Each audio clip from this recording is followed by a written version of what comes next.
الحمد لله رب العالمين. اللهم صل على محمد وعلى آل محمد كما صليت على إبراهيم وعلى آل إبراهيم إنك حميد مجيد. اللهم بارك على محمد وعلى آل محمد كما باركت على إبراهيم وعلى آل إبراهيم إنك حميد مجيد. فقد قال الله تعالى في قرآنه الكريم: أعوذ بالله من الشيطان الرجيم. يا أيها الذين آمنوا اتقوا الله حق تقاته ولا تموتن إلا وأنتم مسلمون.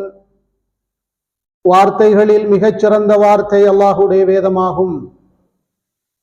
வழிகாட்டல்களிலே மிகச்சிறந்த வழிகாட்டல் நபிகள் ஸல்லல்லாஹு அலைஹி வஸல்லம் அவர்களுடைய வழிகாட்டலாகும். காரியங்களிலே மிகவும் கெட்டது மார்க்கத்திலே புதுமையான காரியங்களை நுழைவிப்பதாகும். ஒவ்வொரு புதுமையான காரியமும் பித்அத்தாகும். ஒவ்வொரு பித்அத்தும் வழிகேடாகும். ஒவ்வொரு வழிகேடும் உங்களை நரகத்திற்கு இட்டுச் செல்லும். இந்த வசியத்தை, உபதேசத்தை அல்லாஹ்வுடைய தூதர் ஸல்லல்லாஹு அலைஹி வஸல்லம் அவர்கள் தன்னுடைய பிரசங்கங்களின் ஆரம்பத்திலே ஞாபகமூட்டி இருக்கிறார்கள். அதை நானும் என்னுடைய குத்துபாவின் ஆரம்பத்திலே எனக்கும் உங்களுக்கும் ஞாபகப்படுத்திக் கொள்கின்றேன். அன்புக்குரிய இஸ்லாமிய சகோதரர்களே, ஒரு மனிதனுடைய வாழ்க்கையிலே இப்லீசுடைய நுழைவு என்பது மறுமை நாள் வரைக்கும் இருந்து கொண்டே இருக்கும். ஷைத்தான் எல்லா நிலைகளிலும் எல்லா நேரங்களிலும் இந்த உலகத்திலே உள்ள அடியார்களை வழிகெடுத்துக் கொண்டே இருப்பான். அல்லாஹு தஆலா அவனுக்கு கியாம நாள் வரும் வரைக்கும் அவகாசம் கொடுத்து விட்டான். அதை நாங்கள் புரிந்து கொள்ள வேண்டும். அல்லாஹு தஆலாவிடத்திலே அவன் சத்தியமிட்டு ஒரு விடயத்தை சொல்லி இருக்கிறான். قال فبعزتك لأغوينهم أجمعين. அந்த ஷைத்தான் ஆரம்ப ஆதம் நபியுடைய சம்பவத்திலே சுஜூது செய்ய சொன்ன சம்பவத்தில் அல்லாஹ்விடத்திலே சொன்னான், உன்னுடைய கண்ணியத்தின் மீது சத்தியமிட்டு சொல்லுகிறேன், இவர்கள் அனைவரையும் நான் நிச்சயமாக வழிகெடுப்பேன். அல்லாஹ்வுடைய கண்ணியத்தில் சத்தியமிட்டு சொல்லிவிட்டான். அவர்களோடு, அவர்களுக்கு முன்னாலும் பின்னாலும் இடதாலும் வலதாலும் நான் வந்து அவர்களோடு கலந்து அவர்களை வழிகெடுத்துக் கொண்டே இருப்பேன். அவர்களில் அதிகமானவர்களை உமக்கு நன்றி செலுத்தக்கூடியவர்களாக நீ பார்க்க மாட்டாய். இது அல்லாஹ்விடத்திலே ஷைத்தான் சத்தியமிட்டு சொன்ன விடயம். சகோதரர்களே, இந்த இப்லீஸ் என்பவன் நம்முடைய அன்றாட நடவடிக்கைகள் எல்லாவற்றிலும் இரண்டர கலந்து விட்டான். இவ்வுலக வாழ்க்கையில் நமக்கு பேராசையை ஏற்படுத்தி குழப்பி நம்மை வழிகெடுத்து விட்டான். மறுமையிலே சந்தேகத்தை உருவாக்கி குழப்பி வழிகெடுத்து விட்டான். கபருடைய வேதனையை பற்றி சொல்லப்படுகிற போது சிலருக்கு சந்தேகம் வருது, அது உண்மைதானா? மறுமையிலே சொர்க்க நரகத்தை பற்றி சொல்லப்படுகிற போது சிலருக்கு சந்தேகம் வருது, அது உண்மைதானா? இப்படி ஷைத்தான் குழப்புவான். இவ்வுலகத்திலே நன்மையான காரியங்கள் செய்கிற விடயத்திலே ஒரு சோம்பேறித்தனத்தை உருவாக்குவான், ஒரு கவனையினம் பொடுபோக்கை உருவாக்குவான். பாவமான காரியங்கள் செய்வதை அழகாக்குவான், அலங்காரப்படுத்துவான். இது ஷைத்தானுடைய வேலை. அல்லாஹ் குர்ஆனிலே பதிவு செய்து விட்டான். அதனால் தான் அல்லாஹ் தஆலா குர்ஆனிலே இந்த ஷைத்தானை பற்றி சொல்லுகிற போது அல் கரூர் என்று சொல்லுகிறான். மிக அதிகம் ஏமாற்றக்கூடிய ஒருவன் அவன். அவன் உங்களை ஏமாற்றிக் கொண்டே இருப்பான். எனவே இன்ன ஷைத்தான் லக்கும் அதுவ், அல்லாஹ் சொல்லுகிறான், ஷைத்தான் உங்களின் விரோதி, எதிரி. அவனை நீங்கள் விரோதியாகவே எடுத்துக் கொள்ளுங்கள். இந்த உலகத்தில் அல்லாஹ் இந்த ஷைத்தான் எதிரி என்று அடையாளப்படுத்தி அவனை நீங்கள் எதிரியாக்குங்கள் என்றால் வாஜிபான விடயம் நாம் ஷைத்தானை எதிரியாக எடுத்துக் கொள்ள வேண்டும். இது அல்லாஹ் தெளிவாக நமக்கு இட்ட ஒரு கட்டளை. அன்புக்குரியவர்களே, இமாம் இப்னுல் ஜௌசி ரஹிமஹுல்லா அவர்கள் ஒரு புத்தகம் எழுதி இருக்கிறார்கள். தல்பீசு இப்லீஸ் என்ற ஒரு புத்தகம். இப்லீஸ் குழப்புதல், வழிகெடுத்தல். அடியார்களுடைய தரங்களுக்கு ஏற்ற அடிப்படையில் பல வகையிலும் எப்படி எப்படியெல்லாம் அவர்களை குழப்பி வழிகெடுக்கிறான்.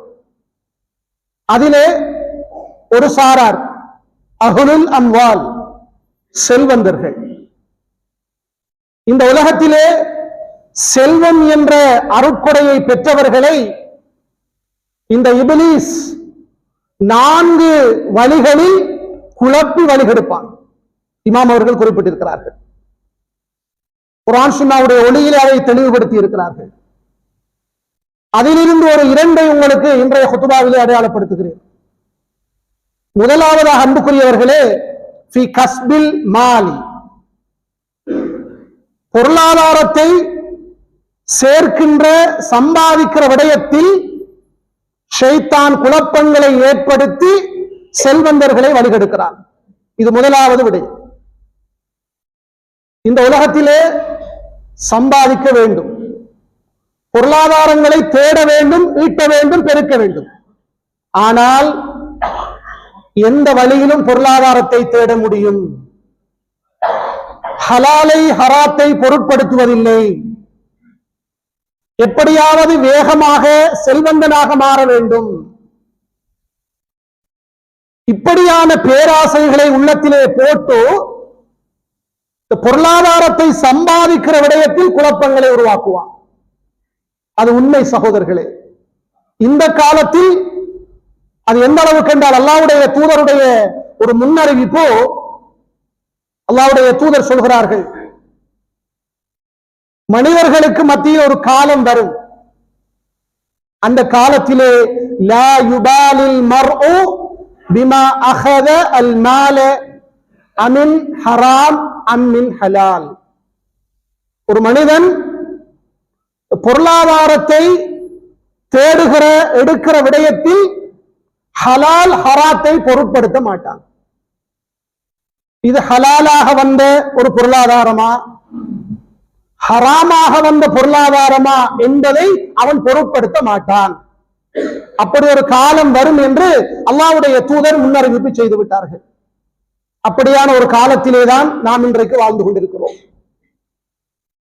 ஆரம்பத்திலே ஒரு குற்ற உணர்வு உள்ளத்திலே வரும், இது ஹராம் என்று. பழக பழக இசைவாக்கம் அடைந்துவிடும். காலப்போக்கிலே அது ஹராம் என்ற உணர்வே வராது. அப்படி இன்றைக்கு நமக்கு மத்தியிலே அல்லாஹுவை, மறுமை நாளை ஈமான் கொண்டு இருக்கக்கூடிய மக்கள் பொருளாதாரத்தை தேடிக்கொண்டிருக்கிறார்கள். புரிந்து கொள்ளுங்கள் சகோதரர்களே, இந்த விடயத்திலே இப்லீஸ் நம்மை வழிகெடுத்துக் கொண்டிருக்கிறான். இப்லீசுடைய வழிகெடுப்பிலேதான் நாங்கள் பொருளாதாரத்தை தேடிக்கொண்டிருக்கிறோம். உதாரணமாக அன்புக்குரியவர்களே, இன்றைக்கு நம்முடைய பொருளாதாரங்களிலே வட்டி 2 கலந்து விட்டது. வட்டி என்பது தவிர்க்க முடியாத ஒரு விடயமாக மாறிக்கொண்டு வருகிறது. வட்டி என்ற பெயரில் வட்டி கிடையாது. வட்டிக்கு பல வடிவங்கள். உண்மையிலேயே வட்டி பற்றிய எச்சரிக்கைகள் பல ஹுதுபாக்களிலே சொல்லப்பட்டிருக்கும். பலருடைய காதுகளை சென்றடைந்தாலும் உள்ளத்தை சென்றடையவில்லை. எப்படி எச்சரிக்கை? உலகத்திலே அன்புக்குரியவர்களே, வட்டியின் மூலம் நீங்கள் பொருளாதாரத்தை ஈட்டினால் அந்த பொருளாதாரத்திலே பரக்கத் இருக்காது, பரக்கத்தை அழித்துவிடும். இந்த எச்சரிக்கை நமக்கு தெளிவாக தெரிகிறது. பலரை பார்க்கிறோம், வட்டியோடு தொடர்புடைய அடிப்படையிலே பொருளாதார நடவடிக்கைகளில் ஈடுபடுகிறார்கள்.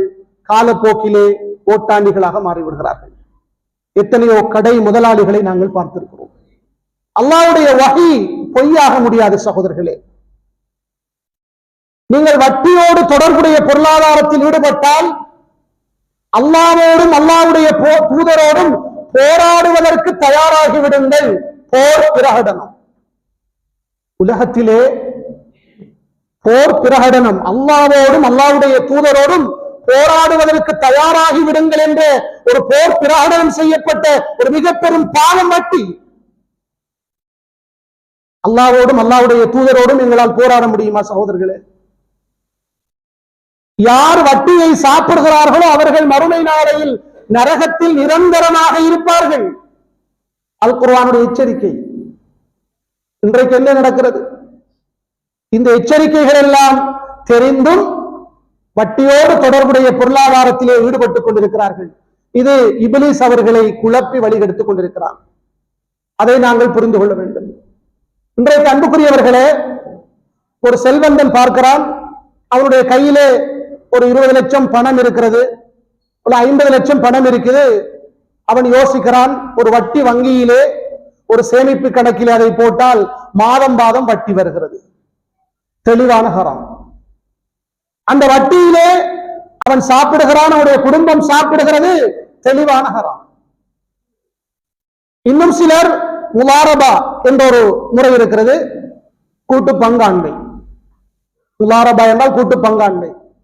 ஒருவர் ஒரு தொழில் செய்து கொண்டிருக்கிறார், அவருடைய நண்பரிடத்திலே பணம் இருக்கிறது. அவர் கேட்கிறார், இந்த தொழில் முயற்சியிலே நீங்கள் பணத்தை தாருங்கள், நான் முயற்சி செய்து உங்களுக்கு ஒவ்வொரு மாதமும் 20,000 ரூபாய் தருகிறேன், 30,000 ரூபாய் தருகிறேன் என்று அந்த தொகையை நிர்ணயித்து சொல்கிறார். இது வட்டி. இந்த இடத்திலேதான் ஷைத்தான் உங்களை குழப்புகிறான். அன்புக்குரியவர்களே, கூட்டு பங்காண்மை என்பது நன்றாக புரிந்து கொள்ள வேண்டும். வீதத்தை தான் தீர்மானிக்க வேண்டும். அது அனுமதிக்கப்பட்ட ஒரு விடயம்தான். எப்ப அனுமதி? வீதத்தை தீர்மானியுங்கள். ஒருவர் முயற்சி செய்கிறார், என்னுடைய மூலதனத்தை கொடுக்கிறேன், அவர் முயற்சி செய்து உழைத்து ஒரு குறிப்பிட்ட வீதத்தை எனக்கு தரட்டும். உழைப்பதற்கு அவர் ஒரு சில வீதத்தை எடுப்பார், மூலதனத்துக்கு லாபமாக ஒரு வீதத்தை தருவார். தொகையை தீர்மானிக்க முடியாது. அது வட்டி. சில நேரத்திலே லாபம் வரலாம், வராமல் போகலாம், நஷ்டம் அடையலாம். எல்லாவற்றையும் பொருந்திக் கொள்ள வேண்டும். இதெல்லாம் நமக்கு தெரியாமல் நடைபெறுவதில்லை, நாங்கள் அதை படிப்பதில்லை. இதெல்லாம் வட்டியோடு சம்பந்தப்பட்டது. ஒரு சகோதரன் சொல்லுகிறார், ஒரு 10 லட்சம் ரூபாய் பணம் இருந்தது, 2 ஏக்கர் காணியில ஒட்டி போட்டிருக்கிறேன். வட்டி. அதாவது அவர் கடன் கொடுக்கிறார் 10 லட்சம் ரூபாவை, 2 ஏக்கர் காணியை அவர் அழகாக கொடுக்கிறார்.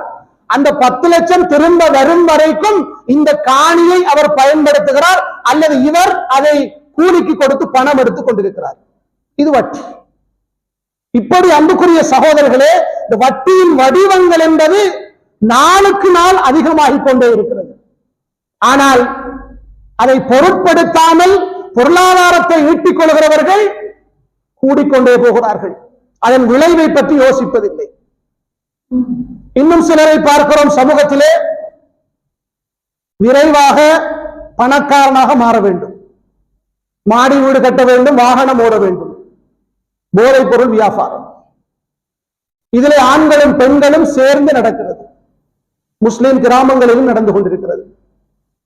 அவர்களுக்கு இருக்கிற அந்த எண்ணம் என்னென்றா, நான் கஷ்டப்படக்கூடாது, நான் என்னுடைய குடும்பத்தை நன்றாக பார்க்க வேண்டும், நான் வீடு கட்ட வேண்டும், என் பிள்ளைகளுக்கு திருமணம் முடித்துக் கொடுக்க வேண்டும், வாகனம் ஓட வேண்டும். இப்படி தன்னை பற்றி சுயநலமாக யோசித்து ஹராமான வழியில் பொருளாதாரத்தை தேடிக்கொண்டிருக்கிறார்கள். இதனால் எத்தனை இளைஞருடைய வாழ்க்கை பாழாகிறது? யோசிப்பதில்லை. எத்தனை குடும்பங்கள் சீரழிகிறது? யோசிப்பதில்லை. எத்தனை பேர் நமக்கு பதுவா செய்கிறார்கள்? அல்லாஹ்வை பயப்படுவதில்லை. இப்படி ஒரு சாரார். இன்னொரு பக்கம் போன அன்புக்குரிய சகோதரர்களே, பொது சொத்துக்கள். பொது சொத்துக்கள் என்பது அல்லாஹ்வுடைய தூதருடைய காலத்திலே பைத்துல் மால் என்று சொல்றாங்க. நாம் அந்நிய நாட்டில் வாழ்ந்தாலும் பொது சொத்தை பேண வேண்டும். இப்போது நிறைய கண்டக்டர், இப்ப உதாரணத்துக்கு ஒப்பந்தங்களை செய்கிறார்கள், பாதைகள் செப்பனிடுவதற்கு, வேறு வேறு வேலைகளை செய்வதற்கு. அந்த ஒப்பந்தக்காரர்கள் ஒப்பந்தம் செய்கிற போது அதற்கு ஒதுக்கப்பட்ட ஒரு தொகை ஒன்று இருக்கு. இந்த தொகைக்குள் அதை செய்ய வேண்டும். அவருக்கு ஒரு குறிப்பிட்ட வீதம் லாபத்தை எடுப்பது அனுமதிக்கப்பட்டிருக்கும். அந்த வீதத்தை தாண்டி அவர் லாபத்தை எடுப்பது என்பது ஹராம்.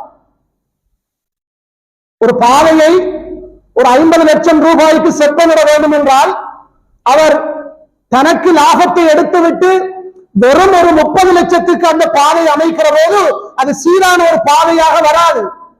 அவர் பொதுமக்களின் சொத்துக்களிலே ஊழல் செய்திருக்கிறார், அதை அநியாயமாக அபகரித்திருக்கிறார். இது மிக பெரும் பாவம். இவர் இங்கே ஒரு 3 பாதைகளை அமைத்து முடிக்கிற போது தனக்கு ஒரு வீட்டையும் கட்டி முடிக்கிறார்.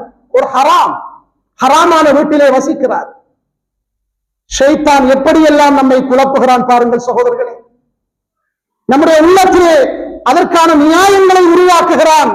இது ஹலால் தான், இது ஹராம் இல்லை. அதற்கு ஃபத்வாக்களை தேடுகிறார்கள். அன்புக்குரிய சகோதரர்களே, அல்லாஹ்வுடைய தூதருடைய காலத்தில் நடந்த ஒரு சிறிய சம்பவம். பொது சொத்துக்களை நாம் எப்படி பேண வேண்டும்?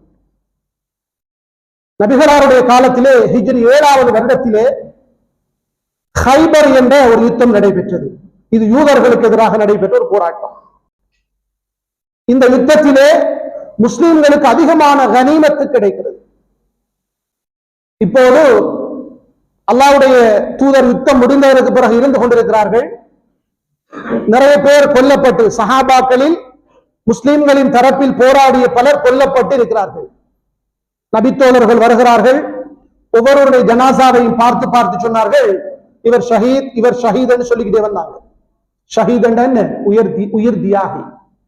அப்படி வருகின்ற போது ஒருவருடைய ஜனாசாவை பார்த்து இவர் ஷஹீத் என்று சொன்னார்கள். அல்லாஹ்வுடைய தூதர் அந்த கட்டத்திலே சொன்னார்கள், அவரை நீங்கள் ஷஹீத் என்று சொல்ல வேண்டாம் என்று சொன்னார்கள். சஹாபாக்களுக்கு சரியான ஆச்சரியம். என்று அவர் அந்த யுத்தத்திலே கலந்து கொண்டது உண்மை, எதிரிகளால் கொல்லப்பட்டது உண்மை. அப்போது அல்லாஹ்வுடைய தூதர் காரணத்தை சொன்னார்கள். இந்த யுத்தத்திலே கனிமத்து பொருட்கள் கிடைத்தன. காபிர்கள் விட்டு சென்ற கனிமத் முஸ்லிம்களுக்கு ஹலால், ஆனா பொது சொத்து. அதை அல்லாஹ்வுடைய தூதர் ஹலாலான முறையிலே பங்கு வைத்து கொடுப்பார்கள்.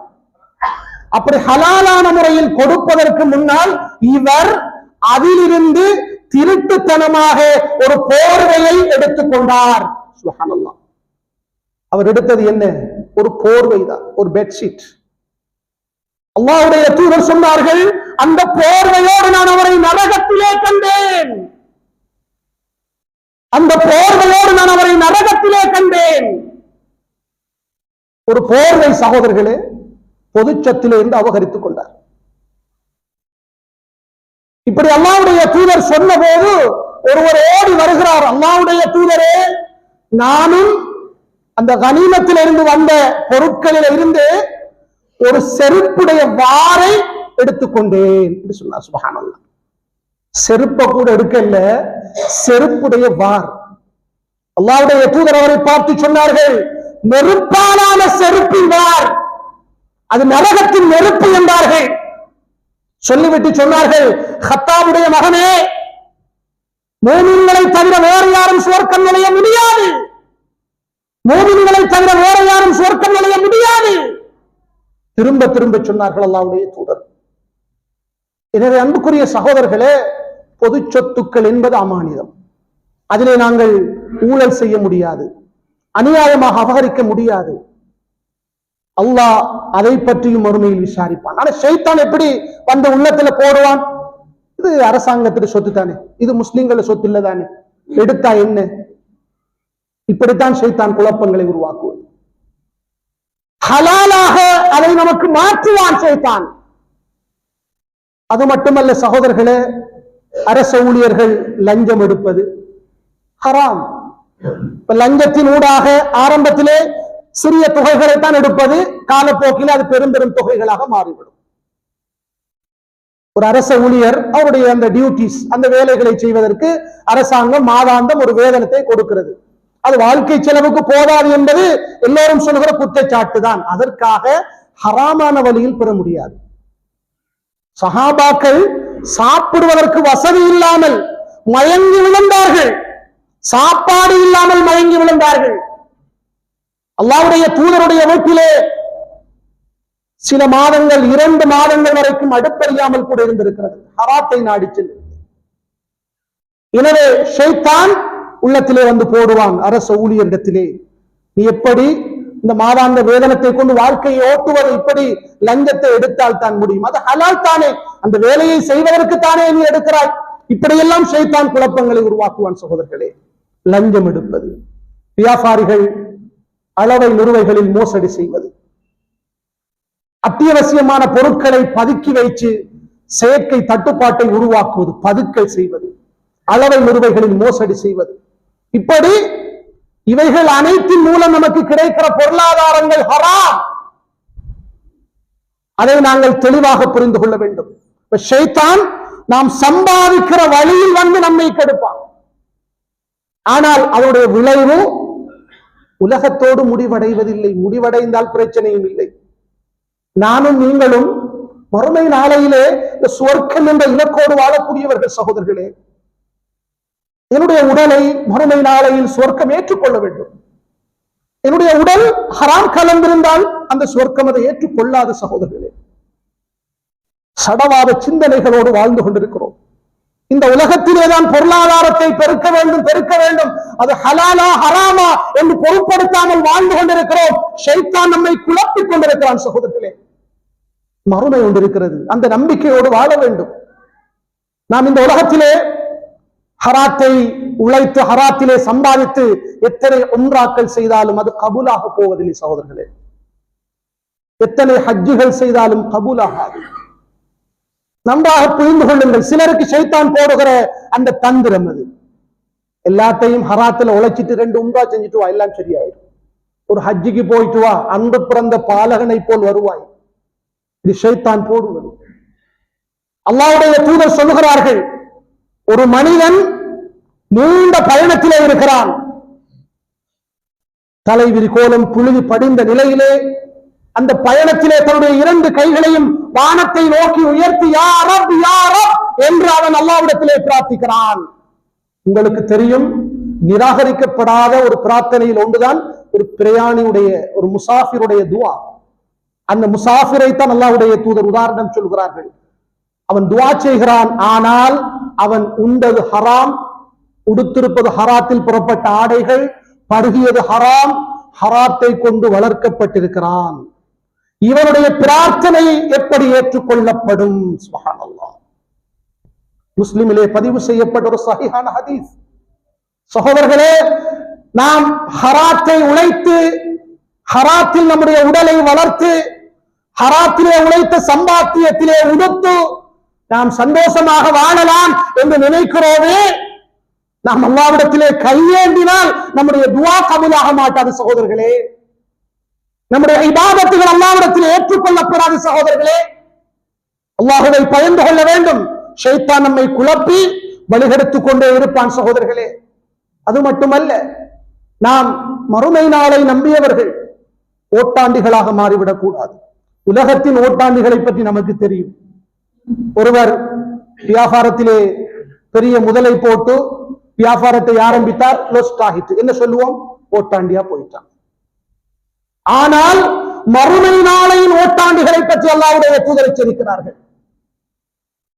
அதிலே ஒருவர் யார் தெரியுமா? அடுத்தவர்களுடைய பொருளாதாரத்தை அநியாயமாக அபகரித்துக் கொண்டவர். அது பதுக்கலாக இருக்கலாம், லஞ்சமாக இருக்கலாம், கலப்படமாக இருக்கலாம், எந்த வழியிலும் இருக்கலாம், வட்டியாக இருக்கலாம். அல்லாஹ்வுடைய நீதிமன்றத்திலே அவர் வந்து சொல்லுவார், யா அல்லாஹ், என்னுடைய பொருளாதாரத்தை இவன் அநியாயமாக எடுத்துக்கொண்டான். அப்போது அல்லாஹ் சொல்லுவான், உன்னுடைய பொருளாதாரத்தை அவன் எடுத்த அளவுக்கு, அநியாயமாக எடுத்த அளவுக்கு அவனுடைய நன்மைகளை தூக்கி இவனுக்கு கொடுக்க சொல்லுவான். உலகத்திலே இவர் எப்படி என்றா ஷைத்தான் வழிகெடுக்கிறது, நீ டைமுக்கு தொழுகிறாய், ரமலான்ல நோன்பு பிடிக்காய், உனக்கு ஒன்றும் இல்லை, நீ ஹராத்துல உழைச்சாலும் ஒன்றும் இல்லை, ஷைத்தான் உள்ளத்துல போடுறது. மறுமையுடைய விளைவை பாருங்கள்.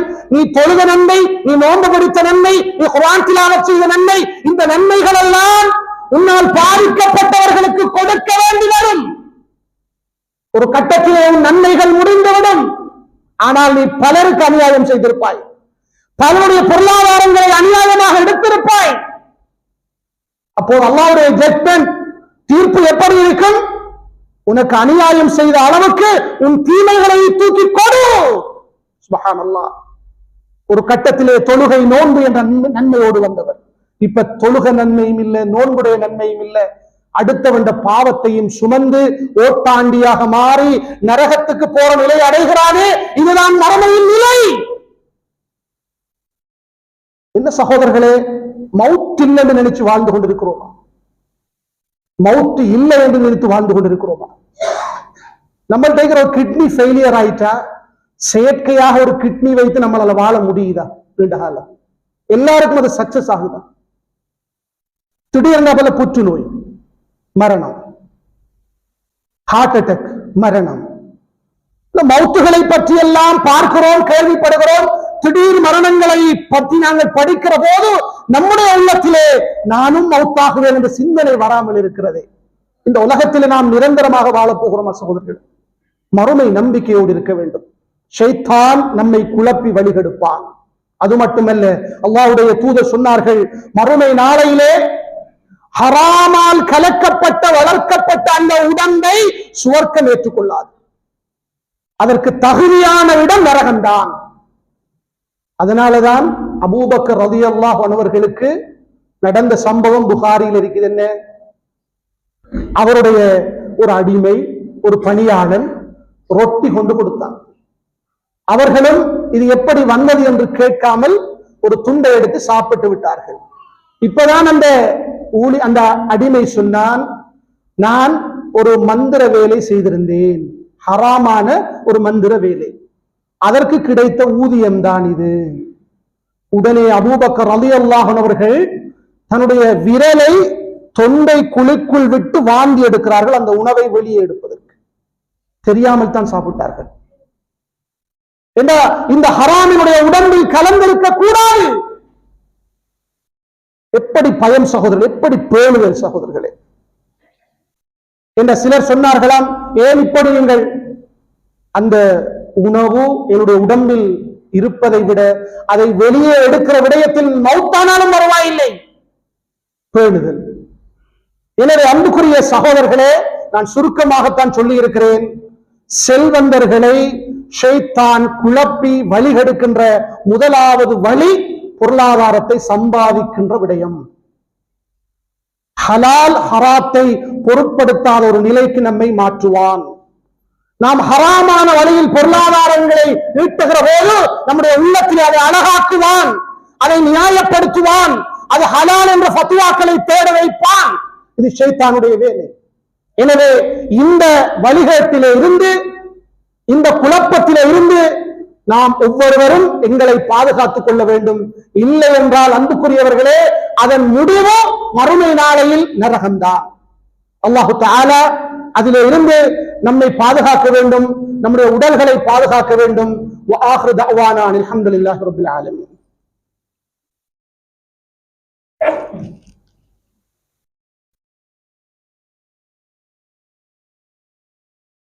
الحمد لله رب العالمين. اللهم صل على محمد وعلى آل محمد كما صليت على إبراهيم وعلى آل إبراهيم إنك حميد مجيد.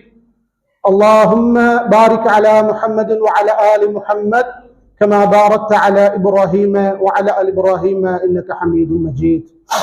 அன்புக்குரிய சகோதரர்களே, ஷைத்தான் இப்லீஸ் செல்வந்தர்களை குழப்பி வழிகெடுக்கின்ற வழிகளில் இரண்டாவது வழி அல் புகுல், கஞ்சத்தனம். அவனுடைய பொருளாதாரத்துடைய ஹக்கை நிறைவேற்றாத ஒரு நிலைக்கு அவனை மாற்றுவது. இதனாலும் அதிகமான செல்வந்தர்கள் ஏமாந்து அவனுடைய அந்த குழப்பத்துக்குள் வாழ்ந்து கொண்டிருக்கிறார்கள். கஞ்சத்தனம் என்பது அன்புக்குரிய சகோதரர்களே உள்ளத்தில் ஏற்படுகிற ஒரு மிக மோசமான உணர்வு.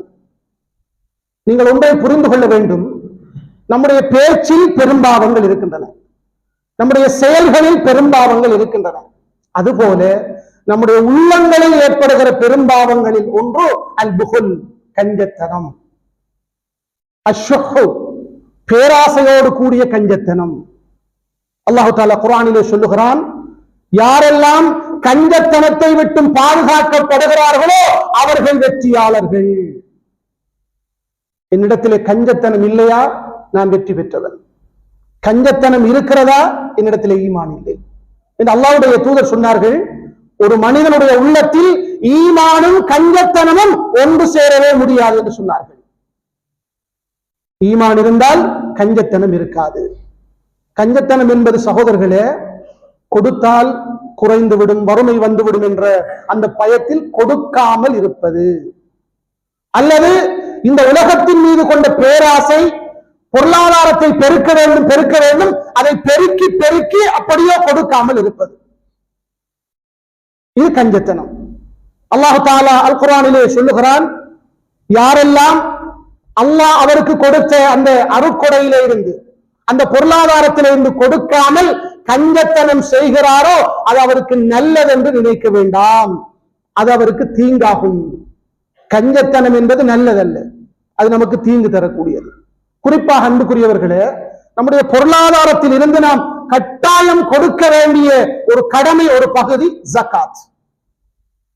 இப்லீஸ் ஜகாத்து கொடுக்க தகுதியான ஒரு செல்வந்தனை கஞ்சத்தனத்தால் ஜகாத் கொடுக்காமல் மாற்றி விடுவான், அல்ல சில நியாயங்களை ஏற்படுத்துவான். வயல் வெட்டு நடந்து கொண்டிருக்கிறது, வயல் வெட்ட கொள்ள சில மிஸ்கீன்கள் வருவாங்க, ஏழைகள் ஹதியா தாங்க கேட்டு வருவாங்க. இவன் என்ன செய்வான், ஆளுக்கு ஒரு மரைக்கால் நெல்லை கொடுத்துட்டு ஜகாத்து கொடுத்து விட்டேன் என்று நினைத்துக் கொள்வான். இந்த எண்ணத்தை, இந்த குழப்பத்தை ஷைத்தான் போடுவான். அல்லது ஜகாத் கொடுப்பதற்கான நிசாப் ஆரம்ப அளவை பெற்றுவிட்டான், வருடம் பூர்த்தி அடைந்து விட்டது, ஷைத்தான் குழப்புவான். நீ கொடுத்தால் உனக்கு குமர பிள்ளைகள் இருக்கிறார்கள், நீ வீடு கட்ட வேண்டும், அவர்களுக்கு திருமணம் முடித்து கொடுக்க வேண்டும், இப்படியெல்லாம் நீ கொடுத்து கொண்டிருந்தால் எப்படி உன் பிள்ளைகளை வாழ வைப்பது? இப்படியான குழப்பங்களை ஷைத்தான் உள்ளத்திலே போடுவான். வறுமையை சொல்லி சொல்லி பயமுறுத்துவான். அன்புக்குரிய சகோதரர்களே, ஜகாத் என்பது ஒரு முக்கியமான வணக்கம், தொழுகையை போன்ற ஒரு வணக்கம். ஒருவர் ஜகாத்தை கஞ்சத்தனத்தால பொடுபோக்கால கொடுக்காமல் இருந்தால் அவர் மிக பெரும் பாவத்தை செய்து விட்டார். ஜகாத் எனக்கு கடமை இல்லை என்று மறுத்து அவர் ஜகாத்தை கொடுக்கவில்லை என்றால் அவர் இந்த மார்க்கத்தை விட்டு வெளியாகி விட்டார். அபூபக்கர் ரலியல்லாஹு அன்ஹு அவர்கள் ஆட்சி பொறுப்புக்கு வந்து விட்டார்கள். நிறைய குழப்பங்கள் ஏற்படுகிறது. அதுல ஒரு குழப்பம் தான், அல்லாஹ்வுடைய தூதருடைய காலத்தில் ஜகாத்து கொடுத்தவர்கள் அரேபியர்கள் சொன்னார்கள், நாங்கள் ஜகாத்து கொடுக்க மாட்டோம் என்று சொல்லிவிட்டார்கள். அல்லாஹ்வுடைய தூதர் இருக்கும்போது மட்டும்தான் ஜகாத்து கொடுக்கணும், இப்ப ஜகாத்து கொடுக்க தேவையில்லை. உடனே அவர்களுக்கு எதிராக அபூபக்கர் ரலியல்லாஹு அவர்கள் போர் பிரகடனம் செய்தார்கள். அப்ப உமர் இப்னுல் ஹத்தாப் ரலியல்லாஹு அன்ஹு அவர்கள் வந்து கேட்டாங்க, ஏன் அவர்களுக்கு எதிராக நீங்கள் போராட வேண்டும்? ஒரு சொன்னார்கள், தொழுகையையும் ஜகாத்தையும் பிரித்து பார்க்கிறவர்களுக்கு எதிராக நான் போராடுவேன். அல்லாஹ்வின் மீது சத்தியமிட்டு சொல்கிறேன், அல்லாஹ்வுடைய தூதருடைய காலத்தில் கொடுக்கப்பட்ட ஒரு பெண் ஆட்டுக்குட்டி அளவேனும் அல்லது ஒரு கயிறு துண்டு அளவேனும் என்னுடைய காலத்தில் கொடுக்க மறுத்தால் அவர்களுக்கு எதிராக நான் போராடுவேன். இது எல்லாத்தையும் சொன்னபோது உமர் இப்னுல் ஹத்தாப் ரலியல்லாஹு அன்ஹு அவர்கள் அதை ஏற்றுக்கொண்டார்கள். அது சரியானது. அபூபக்கர் ரலியல்லாஹு அன்ஹு அவர்கள் ஜகாத்து கொடுக்க மறுத்தவர்களுக்கு எதிராக யுத்தம் செய்திருக்கிறார்கள். ஜகாத்துடைய அந்த முக்கியத்துவத்தை நீங்கள் புரிந்து கொள்ள வேண்டும் என்பதற்காக சொல்கிறேன் சகோதரர்களே. இப்ப ஜகாத் என்பது அன்புக்குரியவர்களே, செல்வந்தனின் செல்வத்திலிருந்து கட்டாயம் வேறுபடுத்த வேண்டிய பகுதி. அது இஹ்தியார் கிடையாது, சாய்ஸ் கிடையாது. சதகாண்டா கணக்கே இல்லாமல் கணக்கு பார்க்காமல் கொடுப்பது. ஜகாத் அப்படி அல்ல. ஒரு குறிப்பிட்ட பொருட்கள் அது குறிப்பிட்ட நிசாப் என்ற அளவை அடைந்து விட்டால் குறிப்பிட்ட காலத்தில் குறிப்பிட்ட சிலருக்கு குறிப்பிட்ட அளவு கொடுக்கப்பட வேண்டும். அதுல நமக்கு சாய்ஸ் கிடையாது. இப்ப அன்புக்குரியவர்களே, இப்ப கால்நடைகள் இருக்கின்றன. உதாரணத்துக்கு மட்டும் சொல்றேன், ஜும்மாவிலே கணக்கு பாடம் எடுக்க முடியாது. ஒருவர் ஆடு வளர்க்கிறார், அவரிடத்திலே ஒரு 40 ஆடுகள் வந்துவிட்டால் ஆரம்ப நிசாபு வந்துவிட்டது. முதல்ல ஒரு ஆடு கொடுக்கணும். மாடு வளர்க்கிறார், 30 மாடுகள் வந்துவிட்டால் ஒரு மாட்டை ஜகாத் கொடுக்க வேண்டும். அது ஆரம்ப அளவு. அதுல இக்தியார் சாய்ஸ் கிடையாது, கொடுக்கத்தான் வேண்டும். அதுபோல தங்கம், வெள்ளி, நாணயங்கள், பணம், இதற்கு ஜகாத் இருக்கிறது. ஒரு இடத்திலே தங்கம் 85 கிராம், 10.5 பவுன், கிட்டத்தட்ட 10.5 பவுன். ஒரு வருஷம் முழுவதும் அவரிடத்திலே சொந்தமாக இருக்கும் என்று சொன்னால் அதிலிருந்து 2.5% ஜகாத்து கொடுக்கணும் ஒவ்வொரு வருடம். வெள்ளி 595 கிராம் வெள்ளி அவரிடத்திலே இருக்கும் என்றால் ஒரு வருடம் முழுமையாக அதிலிருந்து 2.5% ஜகாத்து கொடுக்க வேண்டும். பணம் 10 பவுன் தங்கத்தின் பெறுமதி அளவுக்கு பணம் ஒரு வருஷம் முழுவதும் அவருக்கு இருக்கும் என்றால் சொந்தமாக அதிலிருந்து 2.5% ஜகாத்து கொடுப்போம். இன்றைக்கு அன்புக்குரிய சகோதரர்களே, ஒருவருக்கு இன்றைக்கு கொஞ்சம் பணம் வருது. இப்ப 10 பவுன் தங்கத்துடைய பெறுமதியை விட தாண்டி விட்டது. இப்ப ஒரு பவுன் தங்கத்துக்கு சுமாராக சொல்ல போனால் 3,80,000 என்றால் அது காலத்துக்கு காலம் மாறும் தொகை என்பது. இப்ப ஒருவரிடத்திலே கிட்டத்தட்ட ஒரு 40 லட்சம் காசு இருந்தா நிசாபு வந்துச்சு. இன்றைக்கு வார காசு அவர் சேமித்து வைக்கிறார், அடுத்த வருடம் வரைக்கும் அதை பாவிக்கவே இல்லை. இப்ப இவருக்கு சக்காத்து கடமை. இடையிலே அது செலவழிந்து விட்டால் சக்காத்து கடமை. நன்றாக புரிந்து கொள்ளுங்கள். இப்ப ஒரு 50 லட்சம் காசு ஒரு வருஷம் முழுக்க இருந்தால் நன்றாக புரிந்து கொள்ளுங்கள், 2.5% அடிப்படையில் அன்புக்குரியவர்களே 1,25,500 சக்காத்து அவர் கொடுக்க தங்கும். 10 லட்சத்துக்கு 25,000 கணக்குப்படி 1,25,500 சக்காத்து அவர் கொடுக்க தங்கும். அதுல சாய்ஸ் கிடையாது. இப்படி நாங்கள் வைத்திருக்கிற பணத்துக்கு சக்காத்து பார்த்து கொடுக்க வேண்டும். அதுபோல அன்புக்குரியவர்களே வியாபார சரக்குகள், ஒருவர் பணம் இல்லை வியாபாரம், இன்றைக்கு கடையிலே வியாபார பொருளாக இருக்கிறது. ஒவ்வொரு வருடத்திலும் அவர் கணக்கெடுக்க வேண்டும். அப்படி கணக்கெடுக்கிற போது இந்த 10 பவுன் தங்கத்தின் பெறுமதியை அந்த பொருட்கள் தாண்டும் என்றால் அவர் 2.5% சக்காத்து கொடுப்போம். அந்த கணக்கை நீங்கள் உலமாக்களை சந்தித்து விளங்கிக் கொள்ள வேண்டும் சகோதரர்களே. சிலரை பார்க்கிறோம் பணமாக இல்லை வளமாக இருக்கிறது. இப்ப ஒரு இடத்துல ஒரு 50 லட்சம் காசு இருந்துச்சு, காசாக வைத்திருப்பதை விட ஒரு வளமாக வாங்கி போடுகிறார். அவர் வளவு வாங்குற போது என்ன நியத்து தெரியுமா? நல்ல விலையாக வந்தால் விற்கலாம். அந்த நியத்தோடு அந்த வளவு வாங்கினால் அது வியாபார பொருள் தான். ஒவ்வொரு வருடமும் ஜக்காத்து கொடுக்க வேண்டும்.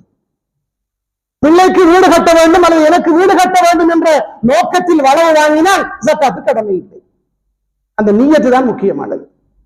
எனவே இதை நாங்கள் புரிந்து கொள்ள வேண்டும். நிறைய பேர்த்த காசு இல்லை, ஆனா வியாபார நோக்கத்தில் வளவு இருக்குது, நல்ல விலையா வந்தா விற்கலாம். இப்படியான நிலையை நாங்கள் பார்த்து கொண்டிருக்கிறோம். இதுல எல்லாம் நாங்கள் சக்காத்து கணக்கு பார்த்து கொடுக்கணும். அதுபோல தானியங்கள், பழங்கள். இப்ப நாம் இருக்கக்கூடிய காலம் அறுவடை காலம், நெல் அறுவடை நடைபெற்றுக் கொண்டிருக்குது. அறுவடை நடைபெறுகிற போது வானம் கொஞ்சம் மப்பாக வந்துவிட்டால் கவலைப்படுகிறோம், மழை பெய்ய போகிறது. வானம் தெளிவாக இருந்து விட்டால் நல்ல அறுவடை செய்கிறோம், ஜக்காத்தை மறந்து விடுகிறோம். அல்லாஹ் அருள் செய்தவர்களை தவிர எல்லோரையும் சொல்லவில்லை. சிலர் மாஷா அல்லாஹ் ஜக்காத்தை கணக்கு பார்த்து கொடுக்கிறார்கள். அதுல மார்க்க சட்டம் என்ன தெரியுமா சகோதரர்களே? அறுவடை செய்கிற அந்த தினத்தில் அதற்குரிய ஹக்கை கொடுத்து விடுங்கள்.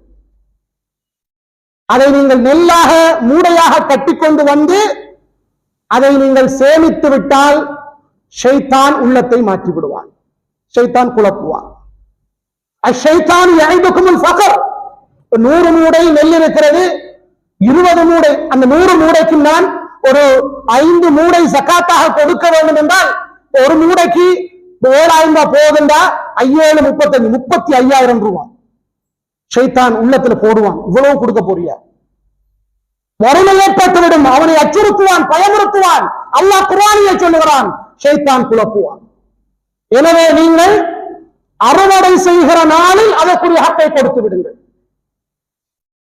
நீங்கள் அதை கொடுத்து விட்டால் உங்களுடைய கடமை முடிந்து விட்டது. இப்படி அறுவடை காலத்தில் இருக்கிற நாங்கள் வேளாண்மை செய்யக்கூடியவர்கள் அதற்குரிய கணக்கை, சட்டத்தை உலமாக்களை சந்தித்து அறிந்து கணக்கு பார்த்து கொடுங்க.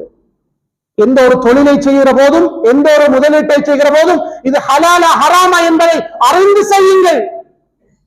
அதே நேரத்திலே அதற்குரிய ஹக்கை, ஜக்காத்தை கட்டாயம் கொடுத்து விடுங்கள். மேலதிகமாக சதகாக்களை கொடுத்து விடுங்கள். அன்புக்குரிய சகோதரர்களே, உலகத்திலே ஆடம்பரம் செய்கிறோம், வீண்வரையம் செய்கிறோம், தேவையற்ற செலவுகளை செய்கிறோம். ஆனால் ஜக்காத்துடைய விடயத்தில் கஞ்சத்தனம், சதகாவுடைய விடயத்தில் கஞ்சத்தனம் வரக்கூடாது. அல்லாஹ்வுடைய தூதர் ஸல்லல்லாஹு அலைஹி வஸல்லம் அவர்களுடைய எச்சரிக்கையை பாருங்கள் சகோதரர்களே. கடைசியாக சொல்லுகிறேன், யாராவது ஒருவர் இந்த உலகத்திலே பொருளாதாரத்தை சேர்த்து வைத்திருக்கிறார், பொருளாதாரம் இருக்கிறது, ஆனால் அதற்குரிய ஜகாத்தை அவர் கொடுக்கவில்லை. நன்றாக புரிந்து கொள்ளுங்கள். பணத்தை தேடி வைத்திருக்கிறீர்கள், வியாபார பொருட்கள் இருக்கு, ஜகாத் எல்லாம் கொடுக்கல. அந்த பொருளாதாரம் மறுமை நாளில் ஒரு மிக பெரும் விஷம் நிறைந்த ஒரு பாம்பாக மாற்றப்படும். அல்லாஹ்வுடைய தூதர் சொன்னார்கள். அந்த பாம்பை பற்றி வர்ணிக்கிற போது சொன்னார்கள், வழுக்க தலை பாம்பு. அந்த பாம்புடைய கண்ணுக்கு மேல 2 கருத்த புள்ளிகள் இருக்கும், அவருடைய தலை வெள்ளையாக இருக்கும்.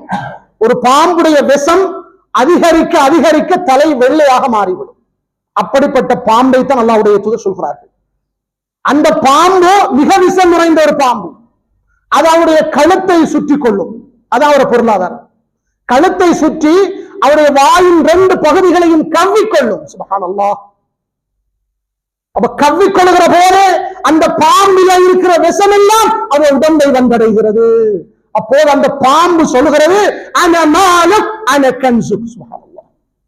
நான் தான் உன்னுடைய பணம், இந்த உலகத்திலே நீ சேமித்து வைத்திருந்த பொக்கிஷம் நான் தான் என்று சொல்லி சொல்லி அந்த மனிதனை தீண்டிக் கொள்கிறது என்று அல்லாஹ்வுடைய தூதர் எச்சரிக்கிறார்கள். கஞ்சத்தனம் செய்கிறவர்கள் நல்லதென்று நினைக்க வேண்டாம், அது தீங்கு.